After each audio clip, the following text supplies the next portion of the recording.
Hey, Service Advisor Nation. Hope you're doing well and hope everybody's feeling good and staying busy and all that great stuff. Today, I wanted to talk about new clients. Obviously, getting new clients through the doors can sometimes be hard, but once we do that, what are we doing to keep them coming back?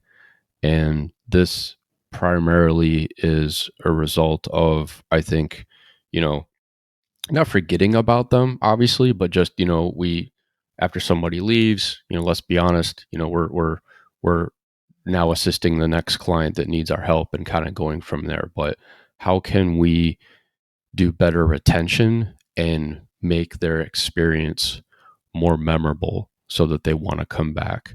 A little bit of information, wrote some notes down on this one, but again, you worked hard to get the new customer in the door. Could be a result of, Google, could be your marketing that's working for you, a referral campaign that you're using, word of mouth, stuff like that. But, the truth is, one visit by them doesn't necessarily equate to loyalty, right? Most customers, unless they had just a really outstanding experience, don't remember the name of the shop that they went to, 6 months ago, right? For an oil service, an oil change, things of that nature, you know, unless they're like really an enthusiast, just really aligned with their vehicle, things of that nature. But again, people, they're back to reality, right? Once they've had their visit at the shop, they're kind of doing their thing, and until that maintenance reminder comes on, until they happen to maybe fold up their sun visor and see that oil change sticker, the next due service sticker. um, sometimes when people take their vehicles to get a detail, those disappear too, right? I mean, when someone's doing the inside windshield, the cling sticker, they might take that off and throw it away. It's not malicious on their end, but it's just one of those things that stuff happens. And again, right then and there, now you're out of their mind. They've kind of forgot about you. So, what can we do to build loyalty? What can we do to get people coming back, especially that were first time clients, without being a nuisance, right? And for the first time clients, I think it's really important to discuss, how you made them feel. Again, that they're not really going to remember you 6 months after their first visit. So how can we, again, put ourselves out there? How can we be a reminder to them that we're here to help, down the line, and kind of build out a timeline of how we do that without being a nuisance to them, right? It's kind of like spamming them, right, with email, right? Hey, your oil change is due, or etc. But in any event, or constantly spamming them with email. So I think the customer experience, especially the first time that they come into you, right? The key points are, they're going to remember how they felt. They're going to remember, was the transaction, was it easy? Did somebody follow up with them? Again, was it made to be a memorable experience, right? A frictionless experience, if you would, right? Personal connection. So on the personal connection side, I talked about an episode or two back about using their name, which is really important. you know, Thanks for calling XYZ Automotive. This is John. How can I help you? And customer says their name, using their name throughout booking the appointment, use their name throughout communicating with them while their vehicle's there when they pick up. People like hearing their name, really important. But where most shops, I think, drop the ball are going to be the post service follow up.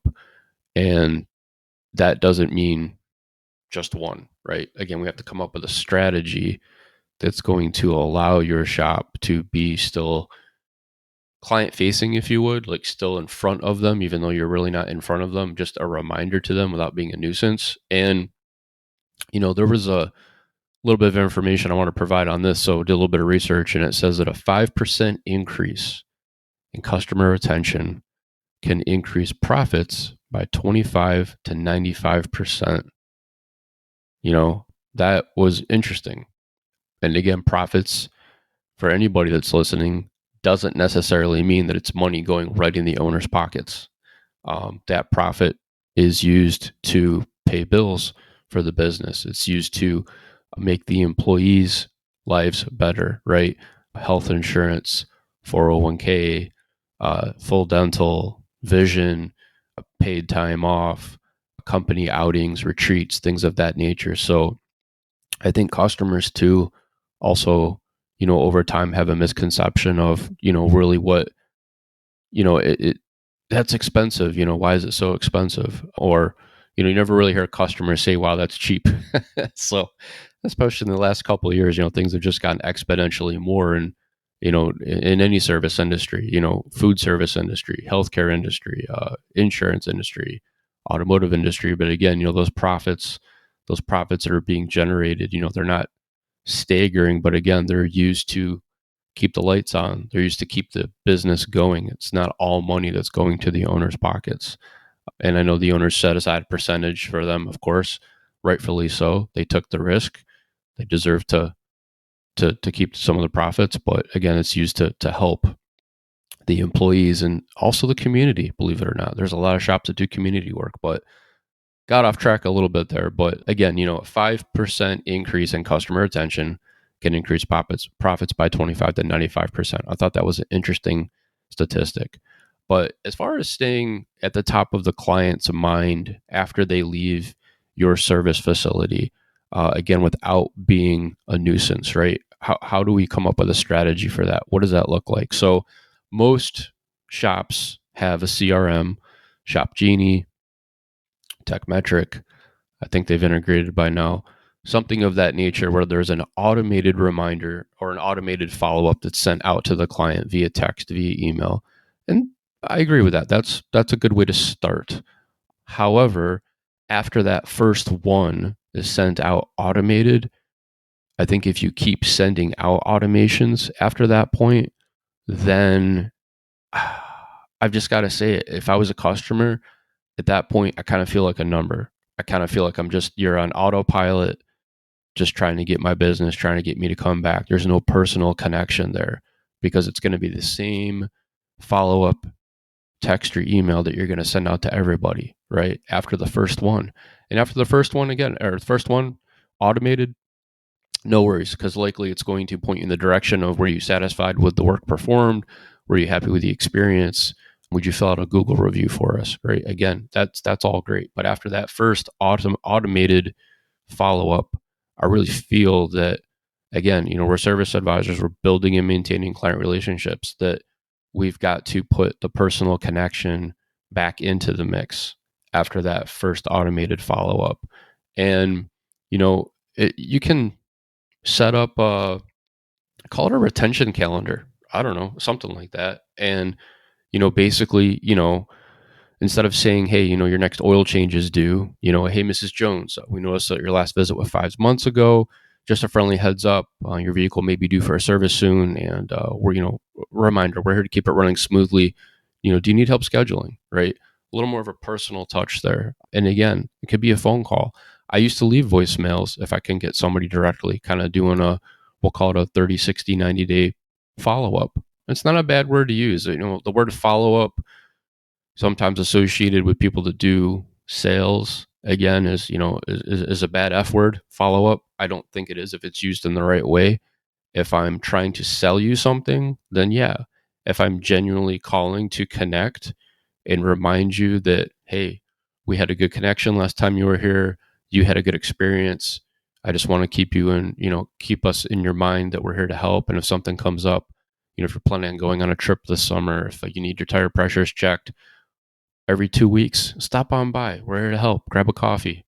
Come by the lounge. We'll get it back there. We'll check your tire pressures for you. Like they don't have, you got to put it in their mind that you're not just there when the service light comes on or the maintenance light comes on for, oil service, when the check engine light comes on, when the tire pressure light comes on. I mean, you're there all the time.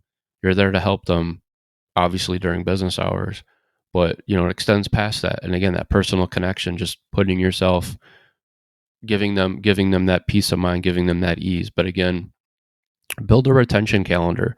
And, again, the first, after that first visit, the first 24 hours, 48 hours, again, the automated response, that goes out from your CRM. After that, send them an email, week 4, right? Send them a service tip or maybe a seasonal maintenance reminder, right? Week 8, hey, just checking in. How's the car doing? How's the vehicle doing? And, week 12, again, start, leading into, hey, there's, just a reminder that, you know, oh, you've got an upcoming appointment, right, in a week with us, or, and again, scheduling the next appointment before they leave, at least getting them on the calendar as a commitment. So again, you're working towards that retention. You're working towards keeping you in their mind, right? And again, the CRM, it can do all of that. But again, as a service advisor, building that personal connection and really continuing that so it's genuine throughout their next visit is really imperative, I think. So that's just my take on it. It builds trust, it builds loyalty, it shows them that you're, again, as advertised, right? They had a great experience. So just, keep it going, right? I've never had anybody call me back if I've left them a voicemail uh, for, like, call it a follow up 2 months later, 3 months later, 4 months later. I've never had anybody call me back after I've left a voicemail just saying, hey, this is Michael from XYZ Automotive. I know we had you in a couple months ago, but hey, I just want to see how things are going with the vehicle. I know you had some underlying things that we didn't do at that time. We didn't get you back on the books for an appointment. Just wanted to reach out, see how things are going. Do you still have the car? Did you get something else? Give me a buzz. And maybe they won't call back. Maybe they will. But again, I've never had anybody call back and say, how dare you? You left me a voicemail. It was annoying. So again, just how can we do a better job of retention and getting them coming back without being, again, overly a nuisance, and reminding them of it. So that's just my take. That's just my thoughts. But I'd be interested to hear what other service advisors think on that topic.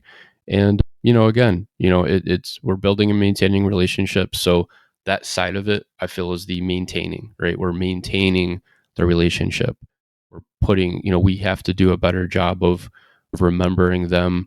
And again, so I mentioned, the Google Calendar. It's great. Or create a Google Doc, call it retention calendar, and put the RO number on there from their first visit, put their name, put their phone number, the date they came in, and, again, just kind of track it 30, 60, 90, 120, whatever it is. A lot of these cars these days, we're not seeing them every 3,000 miles. We're not seeing them every 6,000 miles. We're seeing them sometimes 10,000 miles, maybe twice a year, especially with people working remote, working from home. They don't drive as much these days. But again, doesn't mean that the car doesn't need things, and it doesn't mean that you can't keep connected with your customer.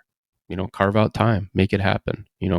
I think too, there's a lot of people, there's that side that, they want to see that you're trying to connect with them, that it wasn't just a one and done experience. But again, you've got to be the one to initiate that, be genuine in doing it, and it'll work out for you. I promise. Service Advisor Nation, I really appreciate you tuning into another episode of the AutoFix Advisor Cast. And again, hope everyone's doing well. We're getting into the warmer months. So not only your cars with your AC, right? If you haven't had your home AC checked in a while, yeah, I'm talking about your house, not your car. Every couple of years, get a checkup on your AC.